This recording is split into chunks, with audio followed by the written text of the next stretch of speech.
Salah satu di antara keutamaan haji adalah man hajja walam yafsuq walam yarfuth raja'a kayaumin waladathu ummuh. Siapa yang berhaji dalam posisi dia tidak melakukan tindakan kefasikan, tidak melakukan tindakan rafath, yaitu melakukan hubungan badan atau muqaddimahnya, maka dia pulang seperti bayi yang baru saja dilahirkan dari ibunya. Artinya dalam kondisi dia bersih dari dosa. Dan keutamaan ini disebutkan oleh Nabi SAW. Kalau kalian ketemu orang yang baru saja pulang haji, maka mintalah agar dia memohonkan ampunan untukmu. Fa innahu maghfur, karena orang ini diampuni. Ibadah haji adalah ibadah puncak yang dilakukan di bulan Zulhijjah. Sejatinya, orang yang kembali dari berhaji tentu akan berubah menjadi lebih baik. Berikut adalah suara kajian Ustadz Ami Nurbaits terkait hal itu. Linknya ada di deskripsi. Terima kasih.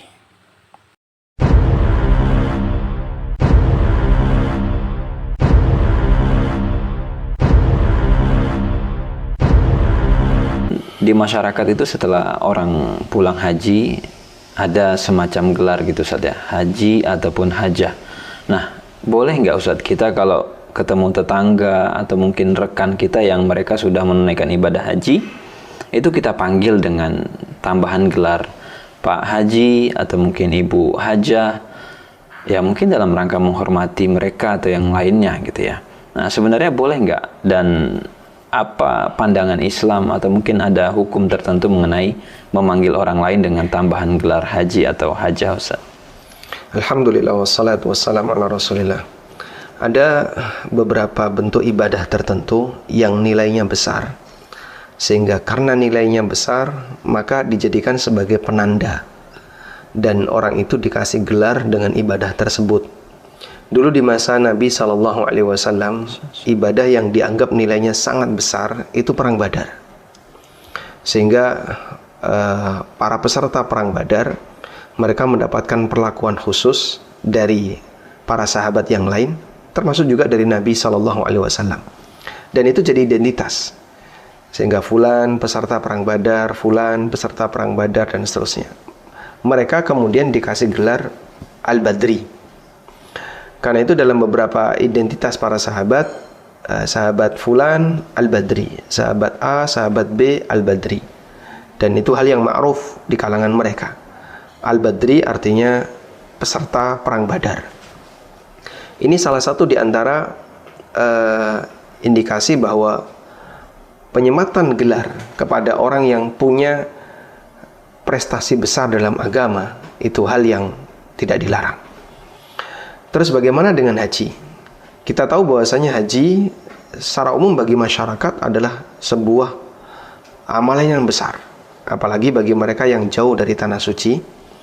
Dan di masa silam, orang ketika mau haji dia harus menyiapkan perbekalan yang banyak, kemudian waktu yang sangat panjang, effort yang besar, sehingga dianggap ini sebagai sebuah kegiatan yang sangat besar. Sebagai penghargaan dari masyarakat, maka orang seperti ini dikasih gelar Al-Hajj atau Al-Haji atau Haji. Wanita disebut dengan Hajjah. Apakah semacam ini diperbolehkan? Allah Ta'ala berfirman di surat At-Taubah, Aja'altum sikayatal haji wa imaratal masjidil haram kaman amana billahi wal yawmil akhir wa jahada fi sabili. Apakah kalian mau menjadikan sikayatul haji, aktivitas memberikan minuman kepada para jamaah haji, wa imaratul masjidil haram, dan memakmurkan masjidil haram, statusnya sama sebagaimana orang yang beriman kepada Allah dan di hari akhir serta berjihad di jalannya. La yastawuna indallah, itu tidak sama di sisi Allah. Dalam ayat ini Allah menyebut orang yang melakukan aktivitas haji dengan al-haji. Allah menyebut dengan kata al-haji. Aja'altum sikayatal haji. Apakah kalian akan menjadikan aktivitas memberikan minuman kepada al-haji, yaitu para jamaah haji. Dan dalam hadis yang lain dari sahabat Abdullah bin Umar radhiyallahu anhu, Nabi sallallahu alaihi wasallam pernah mengatakan, "Idza laqitumul hajah fasallim alaihi wa safihu." Kalau kalian ketemu dengan orang yang baru saja pulang haji, maka berikan salam kepadanya, jabat tangannya, dan minta dia untuk mendoakan ampunan bagimu. Fa innahu maghfurun, karena dia orang yang diampuni. Sebab salah satu di antara keutamaan haji adalah man hajja walam yafsuq walam yarfuth raja'a kayaumin waladathu ummuh. Siapa yang berhaji dalam posisi dia tidak melakukan tindakan kefasikan, tidak melakukan tindakan rafath, yaitu melakukan hubungan badan atau muqaddimahnya, maka dia pulang seperti bayi yang baru saja dilahirkan dari ibunya. Artinya dalam kondisi dia bersih dari dosa. Dan keutamaan ini disebutkan oleh Nabi SAW. Kalau kalian ketemu orang yang baru saja pulang haji, maka mintalah agar dia memohonkan ampunan untukmu. Fa innahu maghfur, karena orang ini diampuni. Dan Nabi SAW menyebut di situ al-hajj. Idza laqitumul hajjah. Apabila kamu ketemu orang yang haji, baru saja pulang haji, disebut dengan gelar al-hajj. Maka dari ayat yang tadi kita singgung di surat At-Taubah dan hadis dari Abdullah bin Umar ini, para ulama menegaskan bolehnya memberikan gelar bagi orang yang sudah selesai haji, diberi gelar haji. Baik dia baru pulang atau sudah bertahun-tahun, bahkan sudah meninggal dunia. Sebagaimana keterangan An-Nawawi. Kata Nawawi, begitu orang selesai tahallul, begitu dia sudah selesai tahallul, maka tidak masalah, yuqalu lahul hajj. Dia diberi gelar haji ba'da tahallulihi, setelah dia tahallul. Kemudian bagaimana kalau sudah bertahun-tahun? Kata beliau, walau ba'da sinin, walaupun sudah berlalu lama, bertahun-tahun. Bahkan ba'da wafatihi, setelah dia meninggal. Sehingga penyebutan haji bagi orang yang sudah pernah haji, walaupun dia sudah meninggal, kata Nawawi, hukumnya boleh. Ini sebagaimana keterangan yang beliau sebutkan di kitab Al-Majmu' Syarhul Muhadzab. Nah, baik Ustaz, kalau yang tadi itu kan mungkin konteksnya warga gitu ya, atau orang lain memanggil gitu Ustaz. Bagaimana kalau misalnya istilah tadi dimunculkan atau mungkin disebutkan oleh orang yang sudah haji itu sendiri? Misalkan pada saat perkenalan gitu Ustaz ya, perkenalkan saya haji fulan, atau mungkin saya hajah fulana, atau mungkin pada saat dia menulis nama gitu Ustaz, ditambahkan haji, seperti itu. Nah, bagaimana hukumnya? Apakah ada perincian khusus, atau mungkin terkadang juga sebagian ustadz itu menuliskan gelar hajinya Ustaz, atau menyebutkan, bisa jadi mungkin strategi dakwah untuk mengambil hati masyarakat, atau yang demikian itu sebaiknya dihindari dan terlarang secara mutlak, atau masih ada celah, misalkan tergantung niat dan tujuan saat kita menggunakan atau menyebutkan itu Ustaz. Jadi kita memahami seperti ini. Terkadang ada identitas tertentu yang itu dibutuhkan untuk disebutkan, dan terkadang ada yang tidak butuh untuk disebutkan. Nabi SAW ketika menyebutkan identitas beliau menjelaskan, ana nabiyyun la yukadzab. Aku adalah seorang nabi yang tidak boleh didustakan. Dan itu identitas. Karena ini berkaitan dengan pengaruh iman. Kalian wajib mengimani aku sebagai seorang nabi. Kemudian beliau juga pernah menyampaikan identitas beliau sebagai Sayyid waladi Adam. Beliau pernah mengatakan, ana Sayyid waladi Adam wala fakhra. Aku adalah pemimpin bagi seluruh keturunan Adam. Wala fakhra, bukan dalam rangka untuk kebanggaan. Karena memang beliau nanti di hari kiamat akan menjadi Sayyid bagi seluruh manusia. Sehingga seluruh manusia dikumpulkan di bawah liwa, di bawah bendera Nabi SAW, yaitu liwa'ul hamd. Dan beliau merupakan Sayyid waladi Adam. Beliau merupakan pemimpin bagi seluruh umat manusia. Kemudian Rasulullah SAW pernah menyampaikan identitas. Ana ibnu Abdul Muttalib. Aku adalah keturunan Abdul Muttalib. Yang Abdul Muthalib itu termasuk pemuka Quraisy. Dan itu beliau sampaikan sebagai bentuk pengenalan bahwa aku dan orang Quraisy, aku bagian dari orang Quraisy. Aku adalah orang yang dekat dengan penduduk Mekah karena bagian dari Quraisy. Sehingga kenapa harus ditolak dakwah beliau sallallahu alaihi wasallam? Tayyib, yang tentu saja apa yang disampaikan Nabi sallallahu alaihi wasallam ini adalah sebuah kebenaran dan tentu saja bersih dari semua celah peluang riya, kesombongan dan seterusnya, sebab itu kaitannya dengan konsekuensi seseorang untuk beriman kepada beliau. Lalu bagaimana dengan yang di bawah Nabi SAW? Sebagian para sahabat terkadang mereka menyampaikan itu dalam rangka untuk memotivasi murid-muridnya agar banyak menimba ilmu kepada beliau. Contohnya misalnya pernyataan Ibnu Mas'ud radhiyallahu anhu. Beliau pernah menyampaikan bahwa beliau adalah orang yang paling tahu tentang Quran.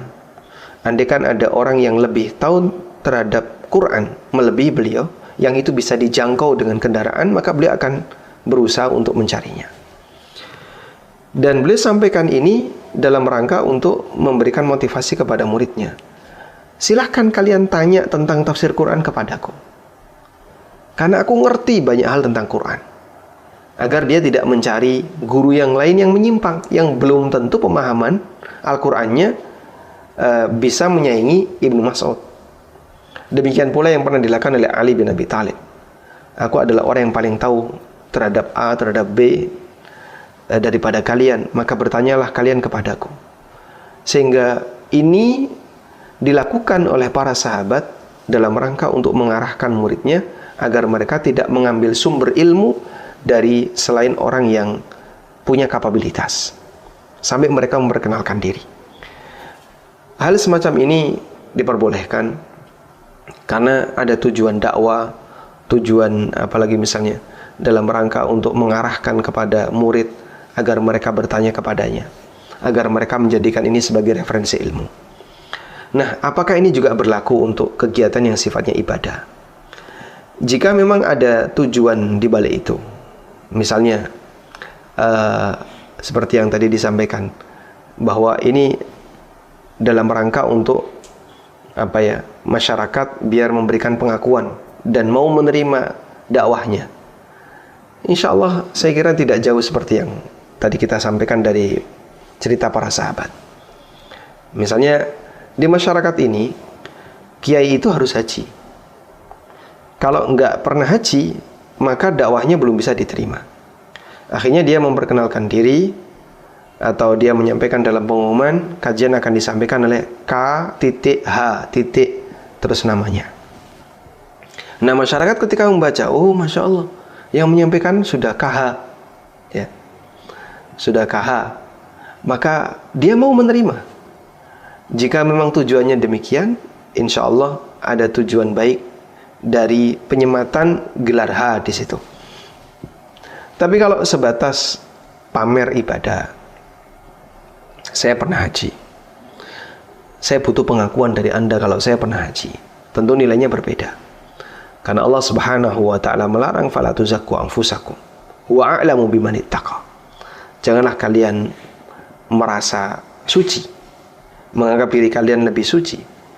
Wa a'lamu biman ittaqa, Allah lebih tahu siapakah manusia yang lebih bertakwa. Sehingga kalau tidak ada tujuan yang lebih besar berkaitan dengan masalah kemaslahatan dakwah atau kemaslahatan pendidikan, saya kira gelar seperti ini tidak perlu untuk disebutkan. Baik, Ustaz. Ini mungkin lebih ke arah image sekarang, Ustaz, ya. Jadi di masyarakat kalau orang sudah haji, sudah hajah, itu secara kelas ketaatan atau mungkin image-nya itu ya sudah di atas rata-rata masyarakat pada umumnya gitu. Sehingga orang kalau sudah pulang haji mesti sholatnya di masjid 5 waktu. Kemudian kalau sudah hajah itu ya mungkin sebelum haji jilbabnya mungkin biasa, setelah pulang haji tutup aurat dan seterusnya. Nah, maksudnya begini, Ustaz. Apa yang harus dilakukan atau apa yang harus diperhatikan oleh kaum muslimin setelah mereka selesai menunaikan ibadah haji, Ustaz? Apakah mungkin ada pesan-pesan khusus atau catatan-catatan khusus untuk untuk mereka-mereka yang sudah haji ataupun sudah hajah tadi Ustaz, karena di masyarakat itu semacam punya nilai lebih gitu Ustaz ya, punya nilai positif kaitannya, oh ini berarti dia lebih bertakwa nih, oh berarti dia lebih soleh nih, dan seterusnya. Jadi arahnya nih ke mereka yang sudah pulang haji Ustaz, demikian. Baik, kita memang mengakui bahwa keberadaan orang yang pulang haji punya status sosial yang lebih, status sosial keagamaan, sehingga kadang mereka dijadikan sebagai referensi bagi masyarakat sekitar. Oh itu kan Pak Haji, beliau kan sudah haji, beliau aja bilang A, beliau bilang B, sehingga apa yang dinyatakan dianggap sebagai referensi dalam urusan agama, hanya dengan bermodal sudah pernah haji. Barangkali di masyarakat kita dulu orang yang haji itu kan lama ya, mereka berangkat dengan kapal sehingga kemudian mereka bertahan di tanah suci selama berbulan-bulan bahkan tahunan, dan umumnya ketika mereka di sana umumnya mereka belajar, ketemu dengan beberapa masyayikh, ketemu dengan beberapa tokoh agama yang ada di sana, yang itu tidak bisa diakses oleh mereka yang ada di tanah air. Kitab-kitab yang seperti sekarang kita lihat ya, ada banyak sekali kitab Arab di Indonesia kan muncul belakangan ya, dengan semarak seperti itu banyaknya. Dulu yang punya hanya orang-orang tertentu saja, sehingga orang untuk mau mengakses kitabnya para ulama di masa silam di negara kita itu sulit, kecuali dia punya perpustakaan pribadi atau punya link dengan mereka yang punya perpustakaan pribadi. Maka umumnya itu dianggap sebagai orang yang berilmu dulu, karena dia ketika haji dia pulang bawa ilmu, dia pulang bawa buku, dia pulang membawa hasil kajian yang ada di sana, yang itu tidak dijumpai di tanah air. Demikianlah kurang lebih sejarahnya kenapa orang yang haji itu dianggap sebagai referensi agama di negara kita. Nah, apakah ini juga berlaku sampai sekarang? Ya, kita berharap idealnya demikian, sehingga Anda ketika haji tidak hanya sebatas melaksanakan ritual, tapi juga terlibat dalam kegiatan pendidikan yang ada di sana. Dan walhamdulillah kajian-kajian di sana kan cukup banyak. Di masa sekarang ada kajian berbahasa Indonesia yang disampaikan di Masjid Nabawi, sehingga sangat disayangkan kalau ada orang yang datang baik haji maupun umroh ke kota Madinah tapi tidak terlibat dalam kegiatan pendidikan. Selanjutnya, bagaimana kalau misalnya orang kemudian dituntut untuk menjaga image sebagai muslim yang baik? Memang seharusnya kita lanjutkan seperti ini. Semangat ini kita jaga. Karena ketika dia sudah jadi orang baik, maka kita dukung. Bertahanlah untuk terus jadi baik. Bertahanlah untuk terus jadi baik. Sampai kapan? Gak ada ujung. Karena jadi orang baik itu kan sampai mati. Nah, ketika Anda sudah merasa, atau masyarakat sudah merasa bahwa ketika dia sudah berhaji, maka dia harus bisa menjaga image agama yang baik, ya seharusnya dia lanjutkan. Meskipun image agama yang baik itu bukan syarat harus haji dulu untuk dijaga. Sebab kita diperintahkan oleh Allah, fattaqullah, untuk bertakwa kepada Allah, mastata'tum, semampu kalian, atau fattaqullah haqqa tuqatih, bertakwa kepada Allah dengan takwa yang sebenarnya, itu sepanjang hayat. Sehingga Anda harus sholat di masjid sepanjang hayat, wanita harus tutup aurat sepanjang hayat, baik dia sudah haji maupun belum haji.